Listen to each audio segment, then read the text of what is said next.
You are looking live at our split studios. This is Fantasy Baseball Now. Episode 100 is here for our show, part of the Ball9.com podcast network. Yeah, sound effects tonight. On the show tonight, we're going to take a look at the rookie class. Who are the Rookie of the Year favorites? How might they finish up now that the dog days are upon us? Are they keepers? Are they not? Where are they at with that? Also, as usual, who's hot, who's not, who to go get, who to cut, who are the under the radar 2-star pitchers for next week, and the week 23 teams with the best hitting matchups. And yes, we survived Saratoga. Saratoga survived us.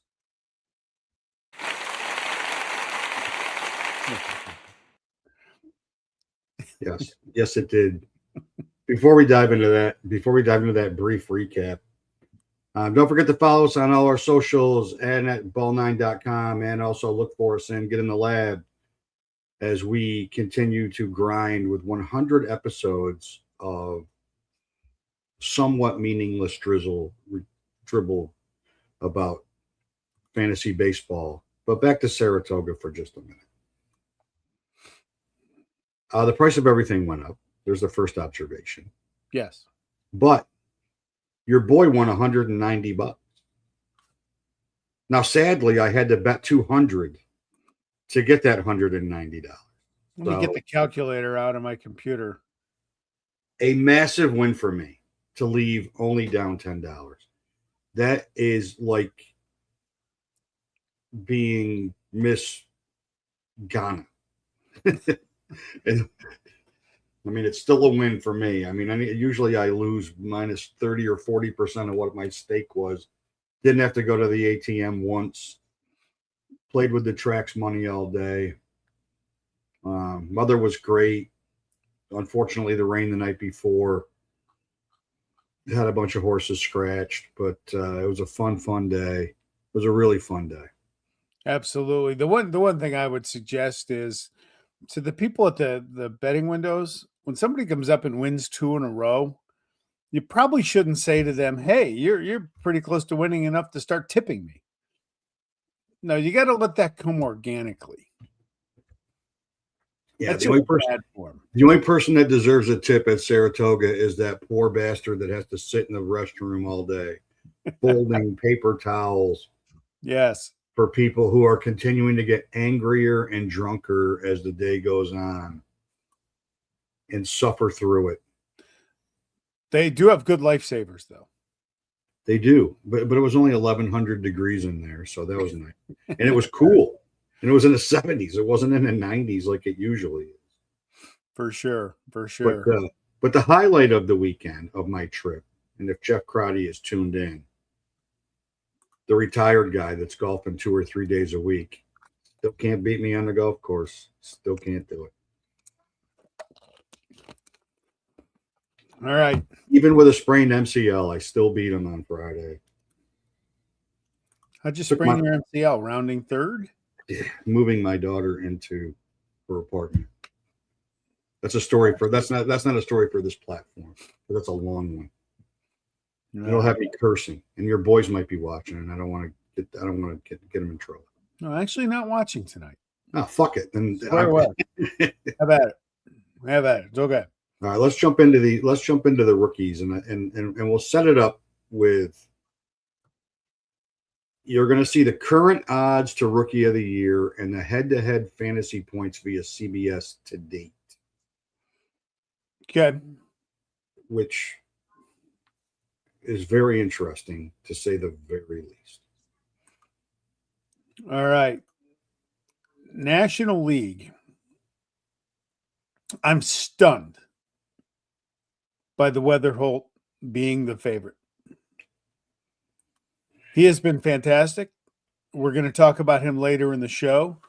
He's hit the wall a little bit. To me, this is Sal Stewart's award going away. Which one of those two players was in the All-Star game? Correct, if you could remind me. It was Weatherholt, correct? No, it was Sal Stewart. It was Sal Stewart. Okay.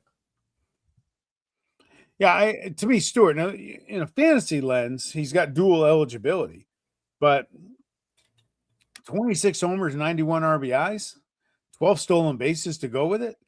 No offense to JJ Weatherall, he's been fantastic for St. Louis. He scored 81 runs, but I can't believe Stewart's not the favorite. I would actually take Nolan McLean, who's kind of found himself after a tough start, and Carson Benj is all of a sudden ranked 57th in CBS for the year. He's really coming on. For a team that can't win a game to save their life. The other three, I'm not sure. Valdez is just completely fallen off. Bryce Eldridge kind of is what I thought he was in the offseason. I'm not sure what he is. No definitive thing there. Rumfield's been good with Colorado, but he's not going to sniff this. Yeah, so to you, the first four are guy. I mean, in the deep dynasty, they're probably all getting saved just because you'll take flyers on them. If you had to rank Weatherholt, Stewart, McLean, and Benj in order of how you would save them in a short dynasty league, what's your rank? Stewart 1, Weatherholt 2 because of the position, then McLean and Benj. I can't argue with that. I personally would probably flip flop McLean and Weatherholt. Okay, but they're that close. Those two are that close to me. In our league, where we're only saving 5, Stewart's the only one I'm saving. I think Weatherholt's a keeper depending on who else you have. Yeah. Well, it definitely it always depends on who else you have. I mean, I think Weatherholt. I think long-term Weatherholt has a chance to be the top second baseman in the National League. I would agree with that. He's still very young. Yeah. I think the reason that the odds are the way they are is St. Louis is still sniffing around the playoffs, and Cincinnati appears as though they've decided that we'll play for 2028. Yeah, that's about right. Even if there is a 2027, they're playing for 2028. They can't figure it out. No, they can't. No, they can't. I should have thrown up preseason odds. I should have thrown up preseason odds for Rookie of the Year. And while we're talking, I'll see if I can find it real quick.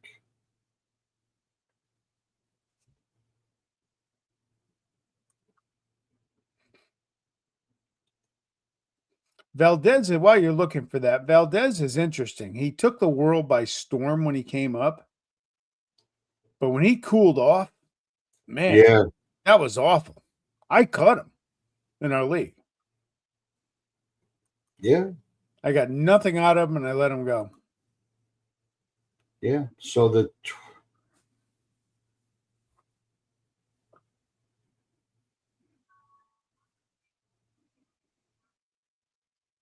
with Eldridge, he's hitting 247, which is better than what I thought he would do. I guess it's okay. I don't know that he's the blue chip prospect everybody says. We'll see. I mean, he's on such a god-awful team. You figure he's going to play a ton the rest of the way. Yeah, they don't have anything to play for. You would think. I'm trying to see when this was written. I can't.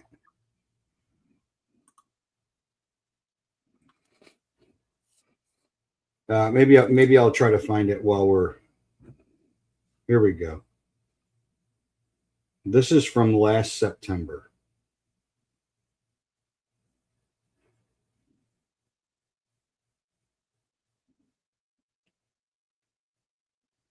Oh no, this is before the award was listed. So that's the wrong article. I don't want that.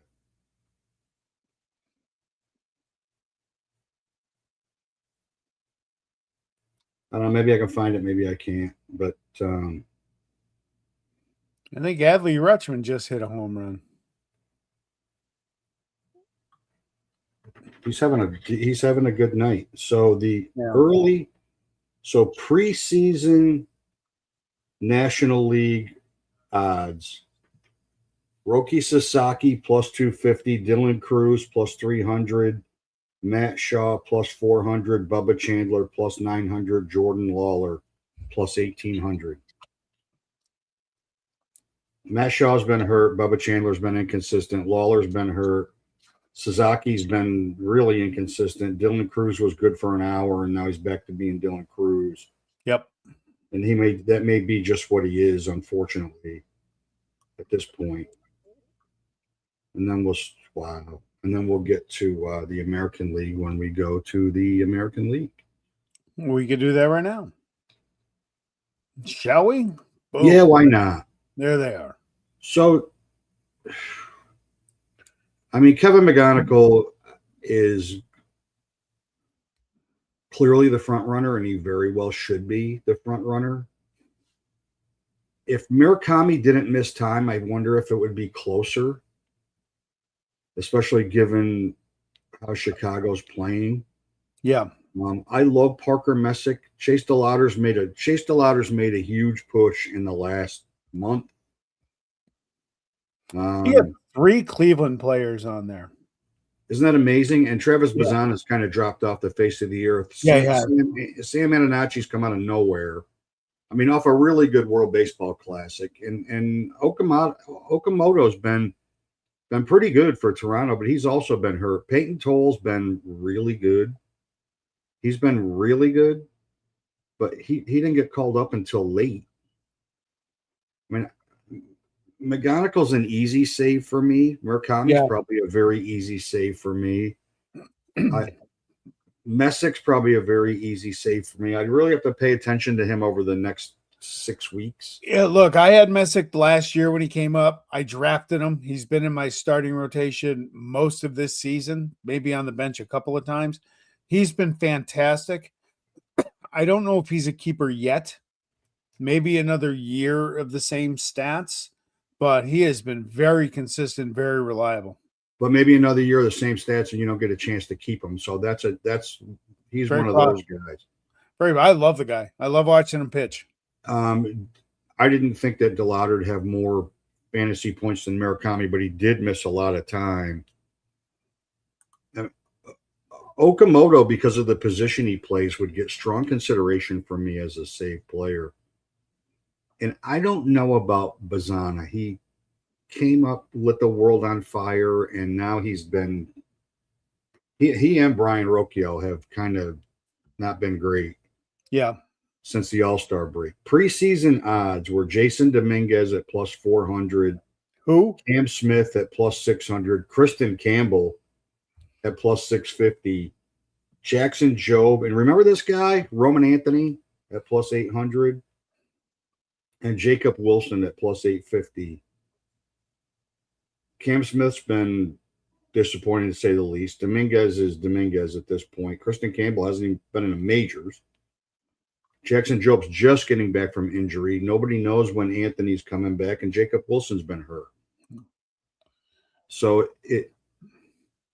there's as many guys on that list as there are on the list that we're looking at that I would save. Roman Anthony, I'm saving whether he was hurt or not. That's interesting with the McGonigal. Good contact. I mean, McGonigal wasn't even on here.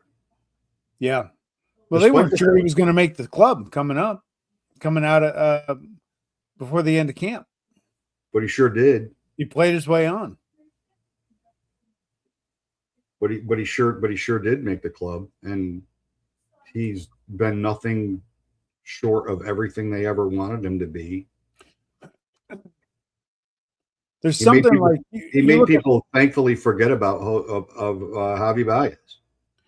You look at Messick and Tolle, and those are guys. If I'm in a playoff race, I'm not watching innings on them. They look strong.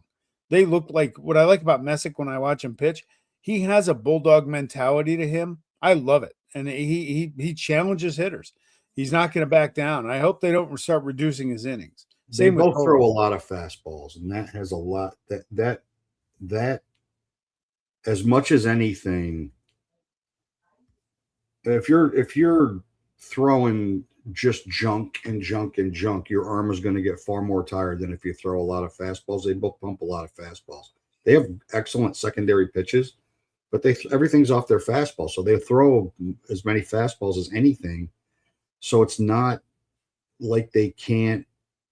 It's not like they can't get themselves in a position to continue to pitch.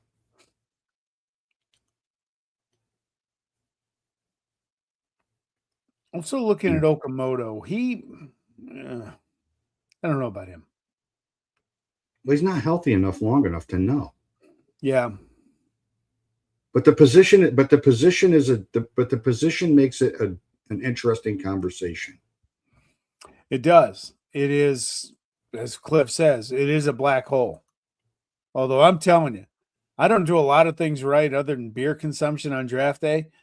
I settled in halfway in that draft. I said, I'm going to be the last guy to draft a third baseman. I'm taking Max Muncy, and he's been glorious. But that position is tough.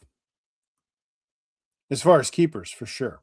Yeah, definitely. I mean, yeah. I mean, who was the number one ranked third baseman coming in? It's Jose Ramirez, right? Yeah, and he was hurt 92% of the season. 10 home run, 92 games, 10 homers, 38 RBIs.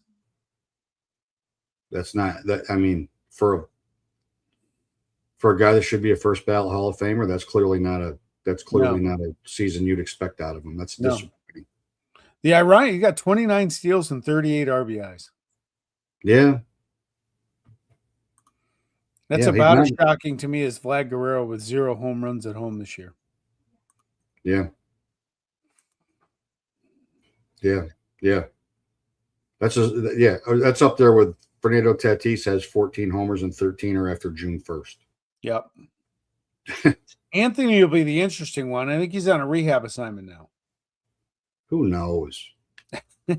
Who knows? I mean, do the Red Sox know he's on a rehab assignment? I mean, there's been so much misinformation and him doing his own thing,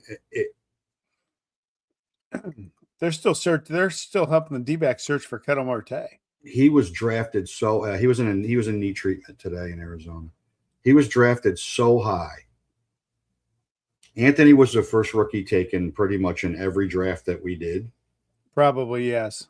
And like 4th to 6th round in all those drafts. He was. And they're still playing that well. Yankees Red Sox first round on collision course. Yeah, well, we'll see this weekend. Sadly. We'll see this weekend. See, Toll, I'm not sure I save. Messick, I probably do, depending on what else I have. Yeah. Murakami, though he plays first base, so there's a glut at first base. That makes it tough. McGonigal's a slam dunk. Yeah. And I've been a huge Chase DeLauder fan for 3 years, and he's finally starting to pay off. He's hitting the ball really well and just in time for them. As they do continue to do what they do. You see Bazana starting to tail off. You see any of their candidates to kind of hit the wall? Well, I mean, Murakami strikeouts are up a little bit. You'd expect McGonigal to hit the wall he has, and he's continuing to hit. Yeah. You worry about the pitchers, obviously, because of where we are in the season. I mean, you worry about DeLauder going into a. You worry about DeLauder going into a 1 for 20. 481 points. Boy, that's rewarding pitching. Holy cow. That's rewarding pitching. Damn. I wish we had that scoring system. Yeah, I'd have to look at.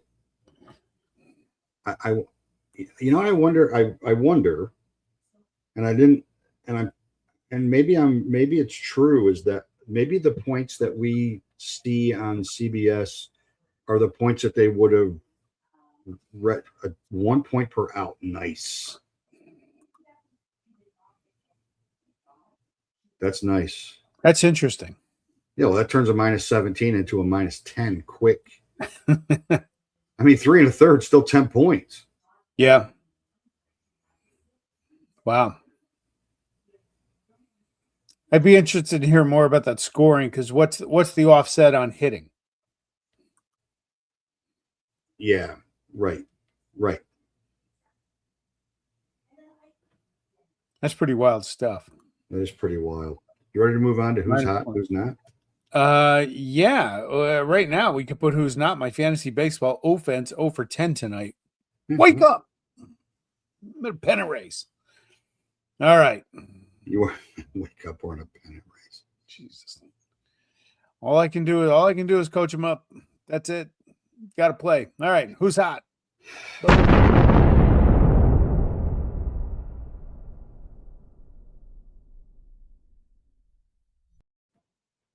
Hell has frozen over. Yeah, you got a lot of nerve, my friend. A lot. Hey. Look, this guy has screwed me for 2 years. What's he 4 for? What is he 4 for 30? And that's why you said he's hot. Jesus Christ. His last 21 games got 6 homers, 11 RBIs. Maybe he decided after 2 years of getting the free money with that big contract he signed 2 years ago that he might actually go out and earn it. He's done enough to creep his batting average all the way up to 202. So 261 in the last 21. This graphic is who's hot, and Lawrence Butler's hot. I'm not a fan, but 12 runs in that thing. He's got 3 steals. You know, for the guy that called a team meeting and then hot dogged it the next day. Yeah, that's good work. That's good work right there. He's aggravated me for 2 years. I drafted him this year, and I let it, guys. That's it.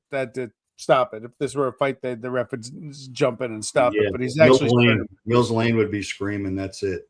He's starting to produce, so I gotta give him a little credit where credit's due. I'll be back on his shit in 2 weeks when he sucks again. And then Alex Bregman. Now, you know, a little note: he did have 3 homers and 7 RBIs in one game, but last 80 at bats, last 21 days, 338, 6 homers, 17 RBIs, and 14 runs. I mean, he's hitting 262 with 16 homers and 60 RBIs, which is kind of what we all thought he was going to do. Yeah. Maybe he's figured Wrigley out a little bit. That's not a great right-hand hitter's ballpark. I'm still not a massive fan of Alex Bregman, but I would be if I had him for the last 3 weeks. Sure. All right. Who's cold?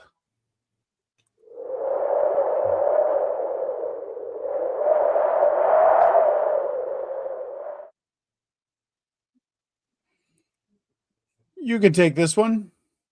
Yeah, I hated this one. I didn't like putting this one up there. He's making it up to you tonight. Yeah, though he's better tonight. His last 4 starts, he does have 20 Ks in 15 1/3, but a 7.63 ERA and a 1.76 WHIP.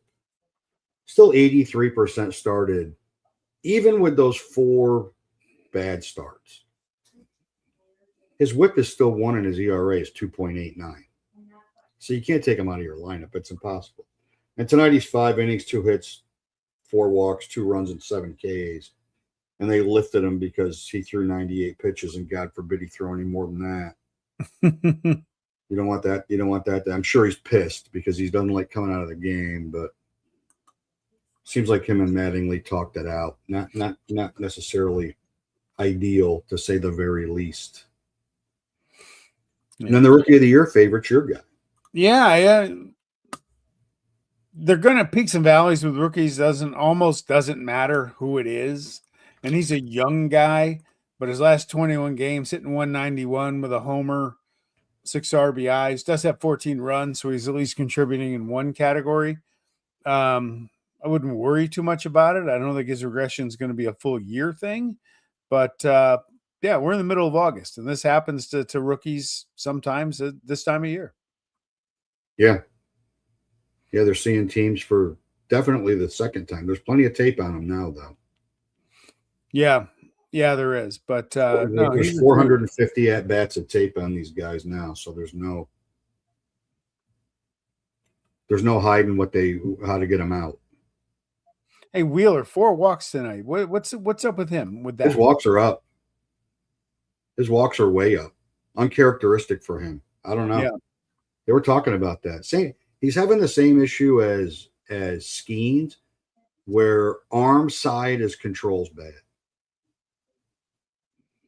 So if he's trying to pitch outside to left-hand hitters, those pitches on his arm side, he's not getting it. He's not, and it's not like they're challengeable pitches. Like he's missing, and he's missing by a lot. Skeens is having the same issue. He could be a little tired. Maybe. He came back from a serious injury. He could be. He'll never admit it because he's already said that he's 99% sure that next year is going to be his last year. And if he pitches his rear end off for the next 2 months and he gets hurt, he's just going to retire. Yeah. So he's like, he is at that stage in his career. And then we'll be arguing about whether he's a Hall of Famer or not, which will be an interesting argument. It will be. I don't know what his career stats look like, but off the top of my head, I would say yes. Well, without diving into his numbers, I would say yes.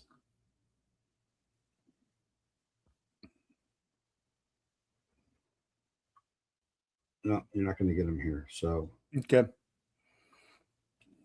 but I can get him. Yeah, we'll get him real quick. We'll get him while we're talking. Well, when we go to who to add and who to drop. Yeah. All right. Speaking of that.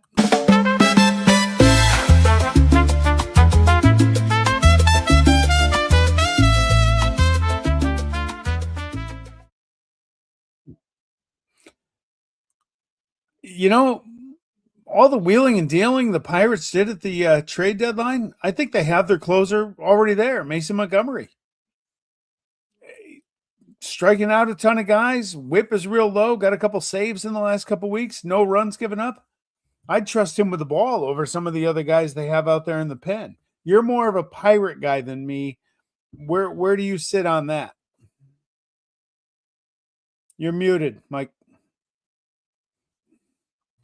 I was stammering anyway. That's a really good question because Luke Weaver is not consistent. Gregory Soto's been probably overused. Montgomery's been really good as a setup guy. I mean, they haven't had a hell of a lot of save opportunities in the last 15 games because they're playing so poorly. Mm-hmm. So I think they're going to go with whoever's the hottest if they get the opportunity for saves. Yep. And he also might go matchup. He also might go lineup matchup as well. Like he may get saves against, one righty and 2 lefties, and Weaver might get saves against 2 righties and 1 lefty. And when they're not available, Soto will get saved. So there's really nobody to count on there. It's a little bit muddled, unlike with Justin Martinez coming back and he was activated. They haven't had a real closer in Arizona all year. And they're playing for the playoffs. And if he's healthy, and he threw 98.1 in his last rehab outing. If he's healthy and he can pitch, they're gonna put him right in that spot. Yep.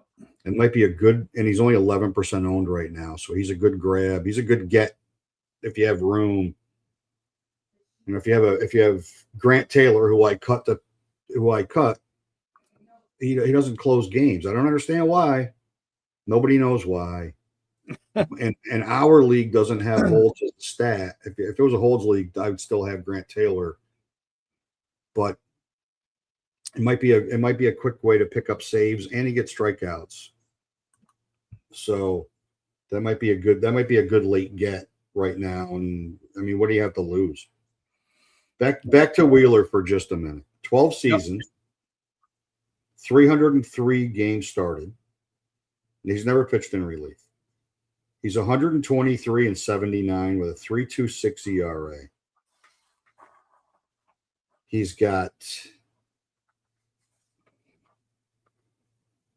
1,900 and now 64 strikeouts.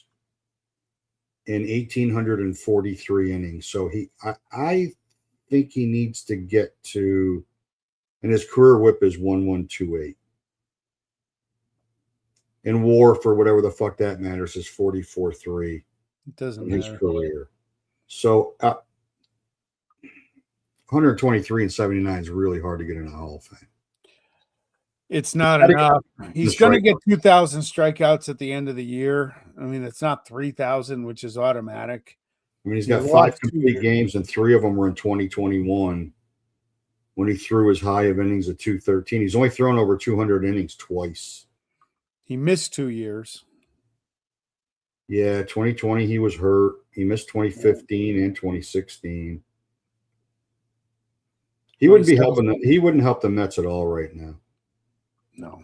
Yeah, I don't know. I don't know if that's a Hall of Famer. I love the guy, but I don't His know. ERA on the Mets was 3.77. His ERA in a ballpark that's favorable to hitters as a Philly in 7 years is 2.9 now. That's pretty good. So the recency bias is yes. I mean, 79 and 41 is a Phil. All his successes come as a Philly. Yeah. I mean, he's 12 and 7 and 11 and 8 for the Mets, but he's never won.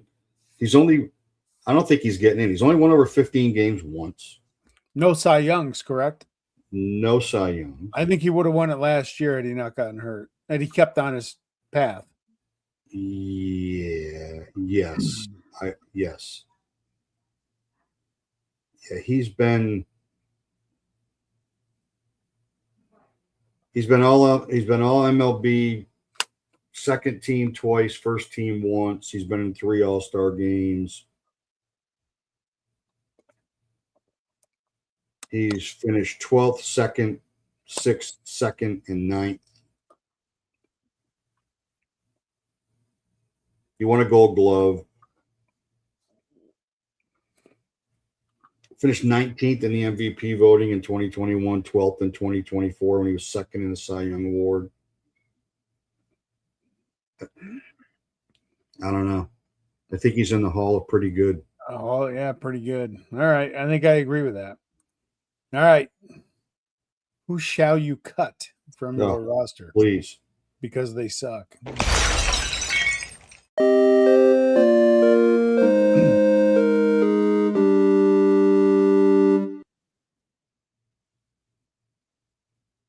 You may lead off.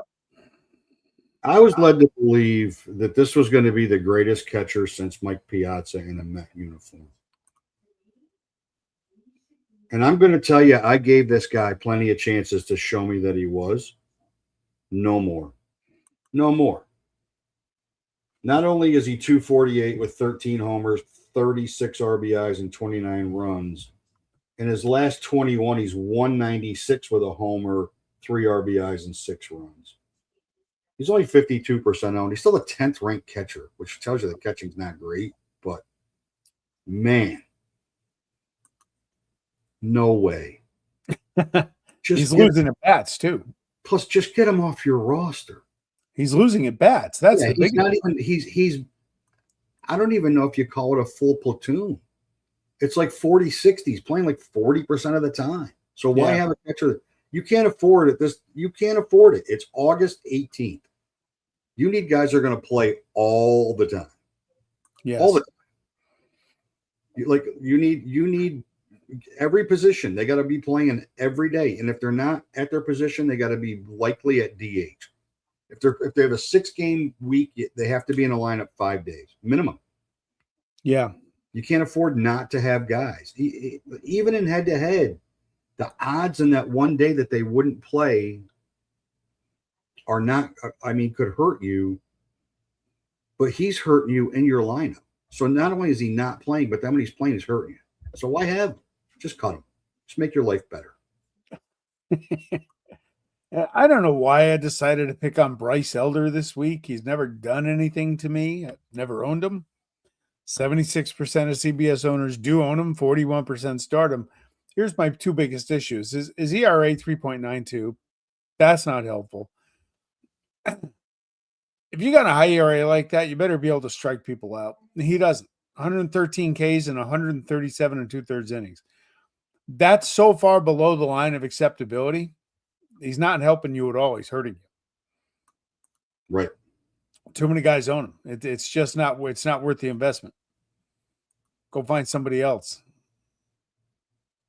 Go pick up a Cal Quantrill who's towing the slab tonight. The only thing with him, and I wouldn't own him because for those reasons, all those reasons, he's the only one of the pitchers in that staff that hasn't been hurt. Yeah. I mean, maybe when you have enough starts where you go 2 1/3, your arm seems to stay in shape. There are other options, and we're going to talk about 2 of them for when we talk about next week, because I think they're both way undervalued. Way undervalued. Well, let's go to next week.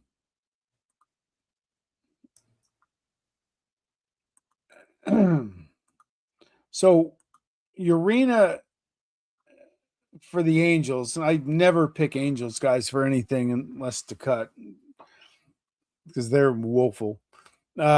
His last 3, he's 2-1, 2.51 ERA, 14 Ks in 14 innings. He had one bad outing in there. I think it was against Miami. But the thing with Urena, in 6 of his last 7 starts, he's allowed 1 run or less. He had that one bad outing, but he's pitching in a groove, and he's going to be pitching at home. Cleveland's Cleveland, and Philly's tough, but I like him. I would take him as a 2-star guy for next week. Yeah, Philly's not hitting, so and that ballpark's not favorable to hitters anyway. So yeah, and then Kiter Montero, he's only 58% owned. Going into tonight, I mean, he was 5 innings, 4 hits, a walk, 3 runs, and 3 Ks, which is a lot of Ks for him. His whip on the year is 0.99, and his ERA is 3.22. And the fact that he doesn't strike anybody else is why he's not higher owned. But I like him at home against Tampa, and I like him against Eric Lauer. He gets Rasmussen in his first start. That's a tough matchup. But he doesn't go 7 innings. He's going to go 5 or 6. He keeps your team in the game, and he's going to pitch. Yeah, I tell you, you got to give Detroit credit. They trade Skubal, and they've gotten better. Yeah, you're right, Cliff. I mean, Elder's never hurt. He never gets injured, and then first of all, it's a national, and they have 7 games, so that's an automatic. Yep. 4 of them are against Colorado. And Nationals Park seems to be just as hitter-friendly as Colorado is. And Miami has not been pitching tremendously as of late, though tonight they got a really good start. Though tonight they bullpenned it tonight. So they got a really good because they bullpenned it, but yeah, they did just lose the lead. For me, the Cardinals, yeah, they're beating up on Cincinnati. They're up 2-0 tonight. They swept the doubleheader last night. They're still in contention, but they got Baltimore home for 3 and Pittsburgh home for 3. The Orioles are suddenly in the playoff race, which is interesting as heck. Hell, sorry, why did I say heck? Yeah, it's pretty interesting. I don't know where that came from, but you look at the wild card. There's a lot of teams in it that have a real good chance, so it'd be a good go. But I like the Cards. The Cardinals are scoring more runs than you'd think that they would score, and their starting pitching's keeping them in games. So they're going to have it, and they're facing Baltimore and they're facing Pittsburgh. Yep. So they'll probably get Skeens for 1 and Ashcraft for 1, and then who knows what they're going to get for the rest. Maybe Jared Jones, who's not been spectacular as of late. But, I mean, Baltimore, Chris Bassett's going to come back and save their season? They're hanging in there. I can't figure out how. Or why. I don't think it's going to last long, but you know. Well, they could get Bautista and Helsley back in the next week, and all of a sudden their horrific bullpen gets fixed. They certainly have the offense. There's no question about that. Pete Alonso might be the best free agent signing of the offseason. Yeah. He's certainly a better signing than Kyle Tucker. Oh, and Kyle, I'm just going to help you. There's cameras everywhere. So, like, when you boot a ball and you're upset, I'd walk down the tunnel. I wouldn't sit on the bench. Yeah, they're everywhere. When you make $60 million a year, they're going to be on you. You fragile little pussy. Fucking pain in the ass. Overpaid piece of shit. Which is probably what he was exactly hearing when he dropped the ball the other night. And I'm sure he's putting an incredible amount of pressure on himself. By all accounts, he's a good guy, right? By all accounts, he's never been a problem in Houston or in Chicago. By all accounts, he's a nice guy, and I'm sure he's a little sensitive. And LA is not the place to be sensitive because they don't mess around. Hey, we've talked about Tucker a lot, and that he's a keeper. Hey, Bob. And they're scuffling. They're not playing great baseball. And they're scuffling. But the thing with Tucker, we talked about him. We did that exercise where we took his name away and said, are these stats anything close to a keeper? And the guy in our league that owns him told me the other day that he's like, I can't keep him again next year. He's not. Yeah. No, you can't. You can't. You know what the most interesting baseball news I read this week was? When the Lakers got sold shortly after they were purchased, and the guy that owns the Lakers and the Dodgers and a bunch of other stuff is wait, which guy? The new guy or the one that bought everything and is now under investigation? That guy. There's a clause in Ohtani's contract that if the Lakers get sold, he has an opt-out. Yeah, said he won't do it, but he does. Yeah, he said he won't do it. But who's going to pay your deferred money from friggin' Leavenworth? I mean, kind of hard to get paid if the guy that's supposed to pay is shacked up with another white-collar criminal. I'm a white-collar criminal. White-collar criminal. I'm a white-collar criminal. All right.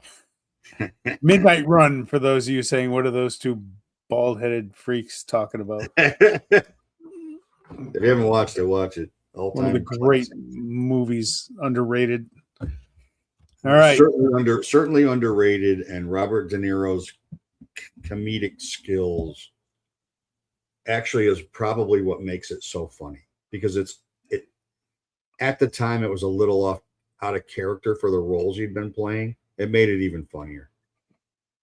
Yes. All right. So next week we will be back. Thank you for joining us. 100 episodes in. Looking forward. Yeah, thank you, Cliff. Thanks for jumping in again, Cliff. Appreciate it. Bobbio, it was good to see you Saturday. Yeah, thanks for the designated driver services. I used them. Yeah. you and me both. I opened up my cooler when I got back to Karate's house and I went, ooh.